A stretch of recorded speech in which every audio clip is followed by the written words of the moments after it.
भाग्य की रचना और प्रारब्ध की रचना बहुत अलग अलग है। हम चाहें कि किसी और का लिए जो आशीर्वाद है वो अपने लिए काम कर जाए, ये संभव नहीं है। एक बार एक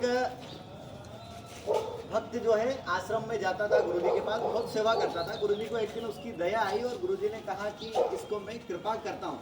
अपनी दाढ़ी का एक बाल निकाल के भक्त को दे दिया और कहा कि इसे जहाँ भी रखोगे वहाँ तुम्हारे घर में सोना ही सोना हो जाएगा।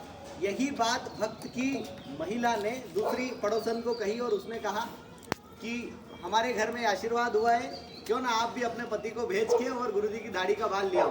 तो वो गया और गुरुजी से बोला कि गुरुजी आपकी दाढ़ी का बाल मुझे दे दो। गुरुजी ने कहा कि वो मेरा भक्त है, यहाँ काम करता है, इसलिए उसके ऊपर ईश्वर ने कृपा करके मुझे मैसेज दिया कि मैं उसको बाल दे दूँ, लेकिन ये आपके लिए काम नहीं करेगा।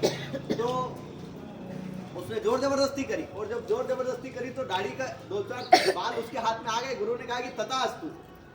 उसने जहां भी ले जाके घर में रखे तो घर में सब जगह बाल ही बाल हो गए, आटे में बाल, नमक में बाल, सब जगह बाल ही बाल। उसने कहा ऐसी कृपा तो नहीं चाहिए थी कि फिर गुरुजी के पास जाओ कि बाल नहीं चाहिए।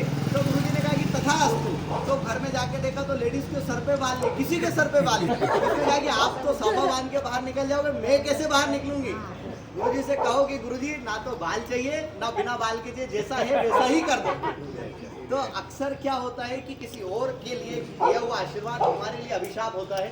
हमारे लिए हमारी रचना जो प्रारब्ध ईश्वर ने जो लिखा है वही काम करता है। कहते हैं कि पहले शरीर नहीं रचा गया, पहले प्रारब्ध रचा गया, फिर शरीर रचा गया। लेकिन फिर भी जीवन में भक्ति करते हुए भी बहुत सारे दुख आते हैं। वो दुख इसलिए है क्योंकि ईश्वर उसमें आपके सहयोगी तो है लेकिन कुछ कर नहीं सकते, क्योंकि भुगतना आपको ही है। कर्म का जो विधान है वो तो आपको भुगत नहीं है।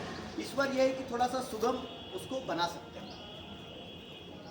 और ऐसा नहीं है कि ईश्वर आपको प्रेम नहीं करते। ऐसा कहते हैं कि एक माँ अपने बच्चे से, एक पिता अपने बच्चे से जितना प्रेम करते हैं उसका लाख गुना ज्यादा प्रेम माँ करती है, और उससे करोड़ गुना ज्यादा प्रेम ईश्वर, इस परमात्मा, इस आत्मा को करता है। लेकिन हम समझ नहीं पाते, वो अपना अहित नहीं चाहता है। चाहता तो हित ही, लेकिन आपके प्रारब्ध में ही जो आशीर्वाद नहीं लिखा है तो उसको कैसे वो टाल सकता है। जय जय श्री राम। जय जय श्री राम। जय जय श्री राम।